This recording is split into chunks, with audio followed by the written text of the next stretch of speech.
اعوذ باللہ من الشیطان الرجیم بسم اللہ الرحمن الرحیم۔ اب یہاں وہ مال غنیمت کا حکم بیان ہو رہا ہے۔ وَاعْلَمُوا جان لو انما غنمتم من شیء، جو بھی غنیمت تمہیں حاصل ہوئی ہے، فَأَنَّ لِلَّهِ خُمُسَهُ، تو اس کا خمس پانچواں حصہ تو اللہ کے لیے ہے، وَلِلرَّسُولِ اور رسول کے لیے ہے، وَلِذِي الْقُرْبَى اور رسول کے قرابت داروں کے لیے ہے۔ یہ بات سمجھ لیجئے یہاں اچھی طرح کہ در حقیقت حضور صلی اللہ علیہ وسلم کا جو معاش کا معاملہ تھا، جب تک آپ مکے میں تھے حضرت خدیجہ الکبریٰ رضی اللہ تعالی عنہ کی دولت جو ہے اس سے آپ کا کام چل رہا تھا، جو بھی بچا کچا ان کا سرمایہ تھا۔ مدینے میں آ کر ظاہر بات ہے کہ اب آپ کے پاس اپنا کوئی ذریعہ معاش نہیں تھا، نہ آپ کوئی تجارت کرتے تھے، تو اب آپ کے اخراجات اور پھر یہ کہ آپ کے بھی قرابت دار ہیں، آپ کی ازواج مطہرات ہیں، ان کے اخراجات کہاں سے آئیں گے؟ تو مال غنیمت میں سے خمس جو ہے وہ اس کام کے لیے رکھ لیا گیا،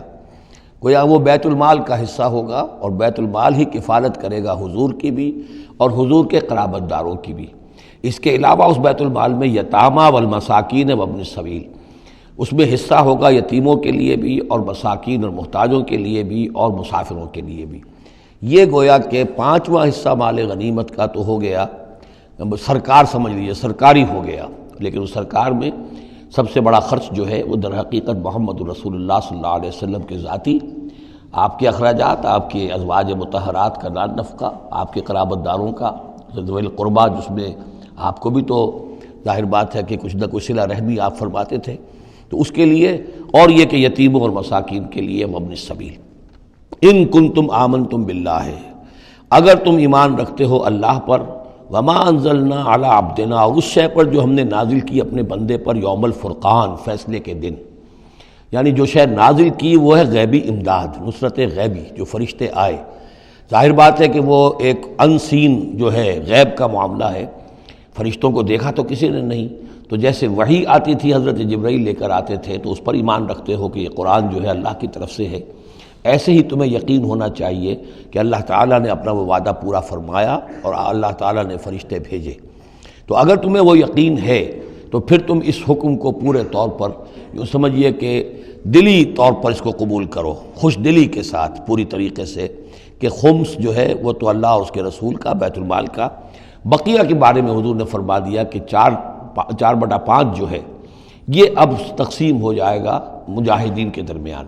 اس میں اس سے کوئی بحث نہیں ہے کہ کس نے کتنا جمع کیا، سارا مال ایک جگہ جمع ہوگا اور پھر اس کے حصے لگیں گے، چاہے کوئی پہرے پر تھا، جنگ کی نوبت ہی نہیں آئی، چاہے یہ کہ کوئی باقاعدہ جنگ میں کسی نے حصہ لیا،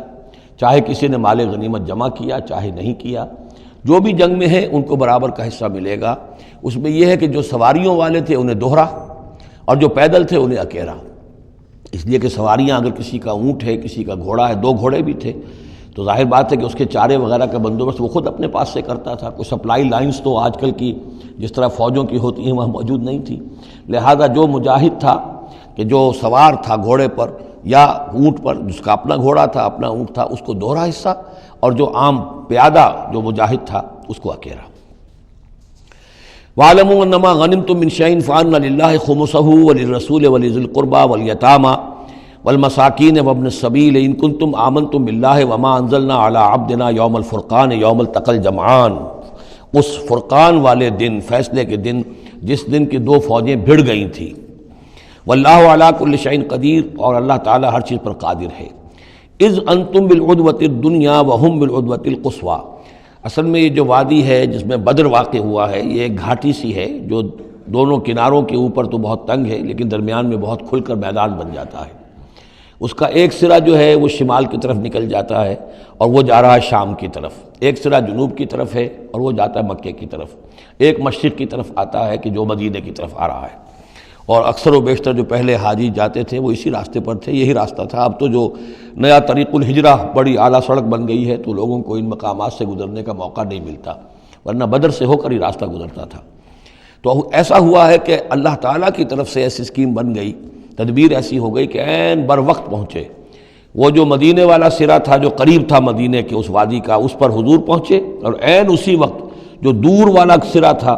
گھاٹی جہاں پہ ختم ہو رہی تھی جنوب کی طرف، وہاں وہ قریش بھی پہنچ گئے بر وقت۔ جب تم تھے ورلے کنارے پر اور وہ تھے پرلے کنارے پر، اذ انتم بالعدوۃ الدنیا، دنیا ادنا کا مؤنث ہے قریب تر، وہم بالعدوۃ القصویٰ، اور وہ تھے پرلے کنارے پر، والرکب اسفل منکم، اور وہ جو قافلہ تھا وہ تم سے نیچے تھا، نیچے ہو کر گزر گیا تھا، یعنی اس کے بعد پہاڑوں کی ایک رینج تھی اور اس کے بعد پھر تہامہ کا میدان تھا۔ تو ابو سفیان نے یہ کیا تھا کہ قافلے کو لے کر اس بدر کی گھاٹی میں داخل ہی نہیں ہوئے، ادھر سے تو وہ پیغام بھی بھیج دیا تاکہ فوج ادھر سے آئے، تاکہ مسلمانوں کی توجہ بھی ہو تو فوج کی طرف ہو جائے، اور اسی میں وہ داؤ لگا کر اپنے قافلے کو بچا کر نکال کر لے جائیں، اور وہ تہامہ میں ساحل کے ساتھ ساتھ ہو کر نکل بھی گئے۔ وَلَوْ تَوَاعَدْتُمْ لَاخْتَلَفْتُمْ فِي الْمِيعَادِ، اور اگر تم لوگوں نے آپس میں معاہدہ کیا ہوتا کہ فلاں وقت پر ہمیں پہنچنا ہے، ہو سکتا ہے کہ تم ایک ساتھ نہ پہنچ سکتے، اختلاف ہو جاتا، جیسے اپوائنٹمنٹ ہوتی ہے فلاں وقت پہ میں بھی پہنچوں گا آپ بھی پہنچ جائیں تو کچھ نہ کچھ آگے پیچھے ہو جاتا ہے، تو اگر تم طے کر کے بھی آتے تو اتنا نہ ہوتا جتنا کہ ہم نے اپنی مشیت اپنی تدبیر سے کر دیا کہ عین وقت پر تمہیں وہاں پہنچا دیا۔ اس کی وجہ کیا تھی؟ ہم چاہتے تھے کہ یہ ٹکراؤ ہو جائے اور یہ بات واضح ہو جائے کہ جان لیں اہل مکہ کہ اللہ تعالیٰ کی نصرت کس کے ساتھ ہے، اس کے عوام بھی سمجھ لیں۔ وَلَٰكِن لِيَقْضِيَ اللَّهُ أَمْرًا كَانَ مَفْعُولًا، لیکن یہ سب کچھ لیے ہوا تاکہ اللہ تعالیٰ طے کر دے وہ شے، فیصلہ کر دے کہ جو ہو کر رہنی ہے، كَانَ مَفْعُولًا لِيَهْلِكَ مَنْ هَلَكَ عَنْ بَيِّنَةٍ، تاکہ اب جسے ہلاک ہونا ہے وہ ہلاک ہو بات کے واضح ہو جانے کے بعد۔ اب بھی عوام کی اگر آنکھیں نہیں کھلتی تو پھر گویا کہ وہ پھر مورد الزام خود ہے، اب ان کے سرداروں نے جو کچھ ان کی مت ماری تھی، اب آ کر اس موقع کے بعد ان کی آنکھیں کھل جانی چاہیے۔ اب بھی اگر کوئی ہلاک ہوتا ہے تو بات کے واضح ہونے کے بعد ہلاک ہو، لِيَهْلِكَ مَنْ هَلَكَ عَنْ بَيِّنَةٍ وَيَحْيَىٰ مَنْ حَيَّ عَنْ بَيِّنَةٍ، اور جسے جینا ہے، جس کی زندگی ہے روحانی زندگی، اور جو سیدھے راستے پر آنا چاہتا ہے وہ بھی اس بینہ کی بنا پر وہ سیدھے راستے پر آ جائے اور حیات معنوی حاصل کر لے۔ وَإِنَّ اللَّهَ سَمِيعٌ عَلِيمٌ، اور یقیناً اللہ سب کچھ سننے والا اور جاننے والا ہے۔ اِذْ يُرِيكَهُمُ اللَّهُ فِي مَنَامِكَ قَلِيلًا، جبکہ اللہ تعالیٰ آپ کو دکھا رہا تھا اے نبی ان کو آپ کی نیند میں کم۔ حضور نے خواب میں دیکھا کہ کوئی بڑی طاقت نہیں ہے، بڑی تھوڑی سی جمعیت ہے قریش کی جو آئی ہے، حالانکہ 1000 کا لشکر تھا۔ وَلَوْ أَرَاكَهُمْ كَثِيرًا، اور اگر آپ کو دکھایا ہوتا کہ وہ بڑی بڑی تعداد میں آ رہے ہیں، لَفَشِلْتُمْ، اور آپ نے وہ بات بتائی ہوتی صحابہ کرام کو، اپنے ساتھیوں کو، تو اے مسلمانوں پھر تم کمزوری دکھاتے، تم ڈھیلے پڑ جاتے۔ وَلَا تَنَازَعْتُمْ فِي الْأَمْرِ، اور معاملے کے اندر پھر کوئی ایک اور تنازع کھڑا ہو جاتا کہ ہمیں یہاں جنگ کرنی بھی چاہیے کہ نہیں۔ ولیکن اللہ سلم، لیکن اللہ تعالیٰ نے سلامتی پیدا فرما دی۔ انہ علیم بذات الصدور، یقیناً وہ جو کچھ سینوں کے اندر ہے اس سے واقف ہے۔ اس کی توجیہ یہ کی ہے مفسرین نے کہ اگرچہ نبی کا خواب جھوٹا نہیں ہو سکتا، یہ نہیں تھا کہ حضور کو جو خواب دکھایا گیا وہ غلط تھا، اصل میں ان کی جو معنوی حقیقت تھی وہ دکھا دی گئی۔ ایک ہے کسی شے کے اندر جو کمیت ہے، کوانٹیٹیو ایلیمنٹ ہے اس کا، ایک ہے جو اس کی کیفیت ہے، جو اس کے اندر اصل حقیقت ہے۔ تو یہ بات جو ہے اچھی طرح سمجھ لینے کی ہے کہ مکے سے جو اصل نفری آئی تھی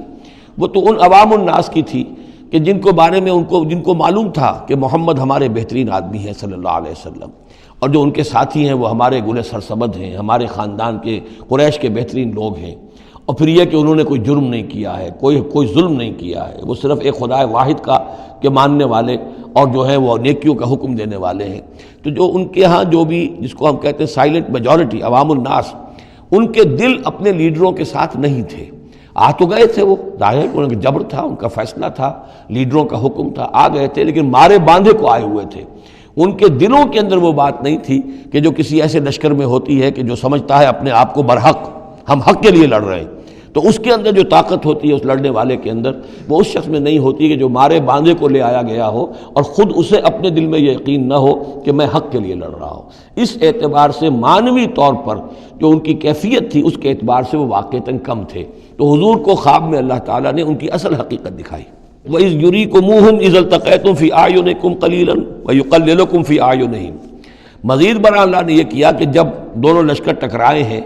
تو ایسی کیفیت پیدا کر دی کہ مسلمانوں کو بھی وہ تھوڑے لگ رہے تھے کہ کوئی زیادہ لوگ نہیں ہیں، اور انہیں بھی مسلمان تھوڑے نظر آ رہے تھے۔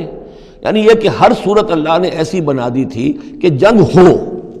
اور ڈٹ کر ہو، تاکہ یہ صورتحال جو ہے یوم الفرقان ہونا اس کا بالکل واضح ہو جائے۔ اگر کسی وجہ سے وہ کرنی کترا جاتا معاملہ اور جنگ نہ ہوتی، مقابلہ نہ ہوتا، تو جس طریقے سے کہ اللہ اس کو فیصلہ کن دن بنا دینا چاہتا تھا یوم الفرقان، فیصلے کا دن وہ صورتحال پیدا نہ ہوتی۔ لِيَقْضِيَ اللَّهُ أَمْرًا كَانَ مَفْعُولًا، تاکہ اللہ پورا کر دے اس معاملے کو کہ جو ہونے والا ہی تھا۔ وَإِلَى اللَّهِ تُرْجَعُ الْأُمُورُ، اور تمام معاملات بالآخر تو اللہ ہی کی طرف لوٹا دیے جائیں گے۔ صدق اللہ العظیم۔